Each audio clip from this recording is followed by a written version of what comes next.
नमस्कारम सद्गुरु। क्या आप 33 की संख्या के बारे में विस्तार से बता सकते हैं?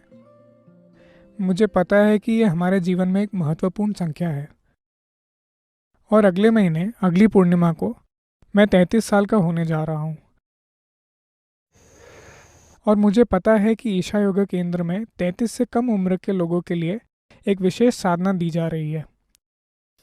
तो मैं ये जानना चाहता था कि इस उम्र को पार करने का मेरे आध्यात्मिक मार्ग में क्या महत्व है। ओह, हमारे पास बुजुर्गों के लिए भी साधना है। सुनकर अच्छा लगा। वैसे यौगिक संस्कृति में हमारे जीवन के पहले 8.5 सालों को बचपन माना जाता है, तो वो साल नहीं जोड़े जाते। हालांकि बालावस्था 12 तक होती है, पर 8.5 साल तक आप वाकई बच्चे होते हैं। आपको इसका अनुभव है। 8.5 साल के बाद बस आपके माता पिता आपको बच्चा समझते थे, पर आप चोरी छुपे बहुत कुछ थे। हाँ, बड़े सोचते हैं कि आप बच्चे हैं, पर आप जानते हैं आप नहीं हैं, क्योंकि आपका बचपन कई तरीकों से 8.5 पर खत्म होता है। तो अगर आप 2 सौर चक्र लें जो 24 साल से थोड़ा कम होता है और उसमें 8.5 साल जोड़ दें, तो ये 32 और 3/4 साल या कुछ ऐसा हो जाएगा। 32 साल और 7 महीने, ऐसा कुछ। सटीक गणना हम कर सकते हैं, पर यह लगभग 33 साल होता है। तो जब ये 2 चक्र समाप्त होते हैं, बाल अवस्था को छोड़कर, जब यह समाप्त होता है तो एक संभावना होती है। तब आपका जीवन तीव्रता के एक अलग स्तर पर जा सकता है। अगर आपने खुद को सही तरीके से तैयार किया है, चाहे वो शिक्षा हो या कोई कौशल या योग या जीवन के भीतरी आयाम हो, अगर आपने इनमें से कोई भी तैयारी की है, तो इस समय चीजें आगे बढ़ सकती हैं या तब गिरावट शुरू हो सकती है। पश्चिमी समाजों में मिड लाइफ संकट की बात होती है। यह आमतौर पर 33-34 साल की उम्र में होता है। अचानक लोग समझ नहीं पाते कि खुद के साथ क्या करना है। जीवन अर्थहीन हो जाता है, या जो सफल हैं वो आगे बढ़ते हैं और अचानक सफलता या खुशहाली के विभिन्न स्तरों तक पहुंचते हैं। यह सब हो सकता है क्योंकि सिस्टम के भीतर एक चक्र पूरा हो गया है। या तो ऊंचाइयां मिलेंगी या दुर्घटना। तो 33 की उम्र से पहले की साधना एक तरह की होती है। यह तैयारी की साधना होती है, ताकि जब वो पल आए तब वो इसे अपने जीवन में फायदेमंद बना सकें। क्योंकि 32 से 33 साल की उम्र में कितनी सकारात्मक चीजें होती हैं, This will largely determine the trajectory of one's life and impact in the entire life. इससे काफी प्रभाव पड़ेगा और जीवन की गति भी तय होगी। जीवन काफी हद तक उन चीजों से तय होगा जो 33 में हुई थीं। अगर तब जीवन वाकई ऊंचा नहीं उठता, तो शायद आप अच्छा करें, पर तब ऊंचाइयों को छूना थोड़ा मुश्किल होगा। ऐसा नहीं है कि आप उड़ नहीं पाएंगे, यह कहना गलत है, पर मुश्किल होगी। ज्यादा ईंधन की जरूरत होगी, काफी ज्यादा ईंधन जरूरी होगा।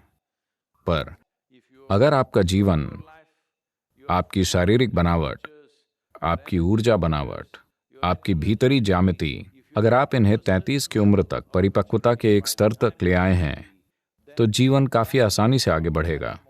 वरना ज्यादा मेहनत लगेगी।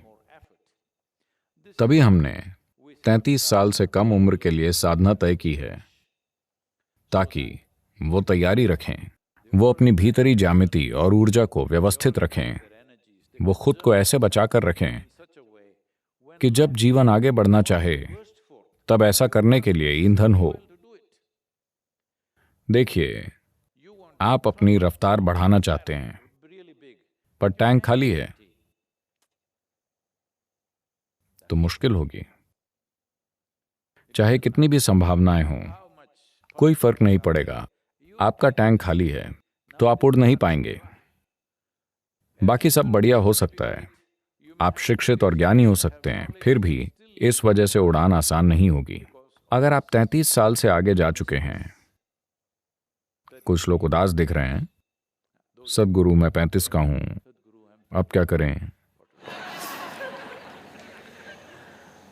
ठीक है, अगर आप पुरुष हैं तो 42 एक और समय है जब एक और उछाल होता है।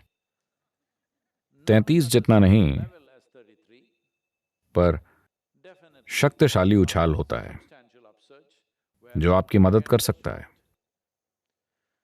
अगर आप एक महिला हैं तो यह आपके लिए 46 हो सकता है, पर शरीर को अच्छे से नहीं संभाला जाए तो 46 में संभावनाएं कम, परेशानियां ज्यादा होंगी।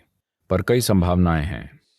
46 की आयु तक पहुंचने के बाद महिलाएं स्त्री प्रकृति की उन सीमाओं से परे जा सकती हैं जो जीवन के कुछ पहलुओं में रुकावट बनती है। उन चीजों को बड़े पैमाने पर तोड़ा जा सकता है क्योंकि उनकी ऊर्जा स्वाभाविक रूप से बदलती है। मैं प्राकृतिक मदद की बात कर रहा हूं, न कि ये कि व्यक्तिगत लोग क्या करेंगे। लोग इन चीजों के बावजूद आगे बढ़ सकते हैं, वो अलग बात है, पर कुदरती रुझान ऐसा होता है। तो इन दोनों से चूक जाने पर फिर 60 की उम्र में उम्मीद है।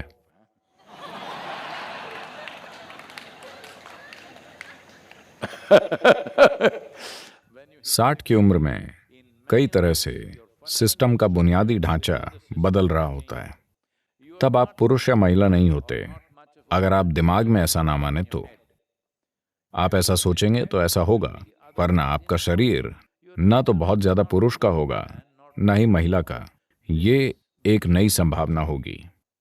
कई लोग इस उम्र में खिल उठते हैं, पर तब तक लोग बीमार हो जाते हैं, उन्हें कई तरह की समस्याएं होती हैं और वो अपने सिर पर कर्म ढो रहे होते हैं। इसलिए 60 तक उनकी पीठ झुक सकती है और वो हार जाते हैं और वो सिर्फ डॉक्टरों के पास जाते हैं, न कि पवित्र स्थानों में, बल्कि डॉक्टरों और मनोचिकित्सकों वगैरह के पास। ऐसा हुआ तो 60 की बस भी छूट जाएगी। पर 60 एक जबरदस्त संभावना है। तभी इस संस्कृति में अगर आपकी 60 वर्ष की आयु हो तो कई तरह की रस्में की जाती हैं। अगर कोई शादीशुदा है तो वो 60 में दोबारा शादी करता है ताकि ये एक नई संभावना बन जाए, ताकि शादी कोई जल या बंधन न होकर एक संभावना बन जाए। यही विचार है। 60 साल, जब लोग 60 के हो जाते हैं तो वो फिर से शादी करते हैं उसी व्यक्ति से। You have to specify this today. आज ये बताना पड़ता है, वरना इसे हमेशा से ऐसे ही समझा जाता था। तो आप उसी व्यक्ति से शादी करते हैं क्योंकि जब आपने 20 या 25 या जिस भी उम्र में शादी की थी तब शरीर मजबूत था। 60 की उम्र में शायद आपकी चेतना मजबूत हो, यानी नई संभावनाएं हैं। तो विवाहित लोग ऐसी चीजों से गुजरते हैं और दूसरे लोग दूसरी रस्मों से, और कई लोग योग साधना 60 की उम्र में ही शुरू करते हैं। पर इसके लिए आपको कम से कम अपने शरीर को ठीक रखना होगा। अगर आप धरती माता जैसा बनना चाहते हैं या आप कई तरीकों से बीमार हो गए हैं तो वो संभावना उपलब्ध नहीं होगी। तो अगर आप 33 से नीचे हैं तो 33 का फायदा लेना सबसे अच्छा है। 33 से पहले खुद को सक्रिय करें, अपनी ज्यामिति को ऐसे तैयार करें कि आप खुद अपने जीवन में कभी भी रुकावट ना बने, आप मुद्दा ना बने। यह आपको जरूर करना चाहिए। दुनिया में 1000 मुद्दे हैं, पर आप मुद्दा नहीं हैं। ये हो जाए तो इन वर्षों की चिंता करने की जरूरत नहीं है। 33, 34, 35 किसी भी समय उड़ान संभव है। सॉरी, क्या मुझे सारे नंबर बोलने चाहिए? नहीं, आप कभी भी उड़ान भर सकते हैं, पर तैयारी करने के लिए 33 तक, 32 साल और 7 महीने की उम्र तक, लगभग इतना, अगर आपने काफी काम किया है अपनी ज्यामिति, ऊर्जा की प्रक्रियाओं, विचारों और भावनाओं को फिर से व्यवस्थित करने के लिए ये चीजें सुलझ गई हैं, तो जीवन खिल उठेगा। तो हमेशा संस्कृति के बच्चों को ऐसा बनाना चाहते हैं। सभी सोच रहे हैं वो क्या करेंगे, वो क्या करेंगे, उन्हें नौकरी कहाँ मिलेगी, वो मैकेंजी कैसे जाएंगे, वो कहीं और कैसे जाएंगे। वो उन जगहों पर नहीं बल्कि बेहतर जगहों पर जाएंगे, क्योंकि जिस तरह से वो अपनी ऊर्जाओं को और ज्यामिति को व्यवस्थित कर रहे हैं, हमें उन्हें 18 या 20 की उम्र में छोड़ना पड़ता है। जैसे ही वो घर जाते हैं, अगर माता पिता उन्हें परेशान नहीं करते हैं, मुझे आशा है कि वो नहीं करेंगे, क्योंकि उनमें अपने बच्चों को संस्कृति में भर्ती करने की बुद्धि और साहस था, पर वो ज्यादा चिंतित हो जाते हैं। तुम 20 के हो गए हो, तुम्हारे पास सर्टिफिकेट नहीं है, तुम क्या करोगे? मैंने हाल ही में कहा था कि पिछले 60-70 वर्षों में पहली बार आपके चेहरे पर एक सर्टिफिकेट होना जरूरी हो गया है, और ये बेवकूफ सर्टिफिकेट दरवाजे खोल रहा है। वरना मानवता के इतिहास में कभी किसी सर्टिफिकेट ने द्वार नहीं खोले, बस लोगों की योग्यता ने ही द्वार खोले हैं। फिर से दुनिया वहीं जा रही है। कई बिजनेस या कंपनियां आपका सर्टिफिकेट नहीं मांग रही हैं, वो बस ये पूछ रही हैं कि आप क्या कर सकते हैं या आपने अब तक क्या किया है। और ऐसा ही होगा।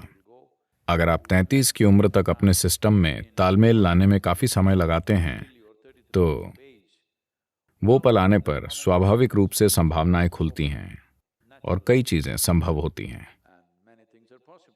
पर खुद को बहुत जल्दी थकाना भी नहीं चाहिए, ये जरूरी है। अभी खासकर अमेरिकी लोग आकर मुझसे कहते हैं, मेरा बेटा 11 साल का है, वो अभी से ही एक कंपनी का CEO है। मैंने कहा, क्या आप अपने बच्चे को बाजार में फेंक चुके हैं? दुर्भाग्य से बड़े होने पर आपको बाजार से थोड़ा जुड़ना ही पड़ता है, क्योंकि दुनिया पैसों का लेन देन बन रही है। पर वो 11 साल का है, 11 में CEO, यानी शायद ये 6 से चल रहा है। 6 साल के बच्चे को आपने बाजार में जोड़ दिया। आप इससे बुरा कुछ नहीं कर सकते। आप ये बकवास करते हैं। प्लीज अपने बच्चों को अकेला छोड़ दें। उन्हें उनके शरीर, मन, बोध और उनकी ज्यामिति को विकसित करने दें। आपको समझना होगा कि यह बहुत जरूरी है। बाहरी दुनिया में कुछ महत्वपूर्ण तभी होता है जब आपकी बनावट में तालमेल हो और आपके अस्तित्व की ज्यामिति में टकराव ना हो। अगर ऐसा ना हो तो आप बहुत कुछ कर सकते हैं, पर सिर्फ टकराव और परेशानी ही होगी। अगर बनावट में समता ना हो, अगर आप किसी ऐसे यांत्रिक वस्तु या मशीन को देखें जिसकी बनावट में समता न हो, तो उसमें बस टकराव होगा। आपको समझना चाहिए, बाहरी संसार, चाहे वो आकाशगंगा हो या सौर मंडल या ये शरीर, ये सभी मशीनें हैं। सब ज्यामिति से तय होता है। ज्यामिति में जितना तालमेल है, उतनी ही आसानी से मशीन काम करेगी, वरना टकराव होगा। जब टकराव होता है, तब जितनी तेजी होगी उतनी परेशानी होगी। ऐसा हो रहा है। दुनिया में सफल लोग जो तेजी से जीवन जी रहे हैं, वो असफल लोगों की तुलना में बहुत ज्यादा दुखी हैं। हालांकि अगर आप जीवन में असफल होते हैं, तो आप बीच पर घूमकर मजे ले सकते हैं, क्योंकि समय है। असफलता की यही खूबसूरती है, तब समय होता है। अरे ये कौन है? मुझे पता नहीं था कि ऐसे इतने लोग हैं। सफलता की समस्या ये है कि सफल होने पर समय ही नहीं होता। तो आपको सुपर अलर्ट बनना होगा, तभी आप पूरी तरह जीवंत बनेंगे और हर पल जीवन का स्वाद जान पाएंगे। वरना आप एक ज़ॉम्बी बन जाएंगे। आपके सिर में कुछ चीजें चलती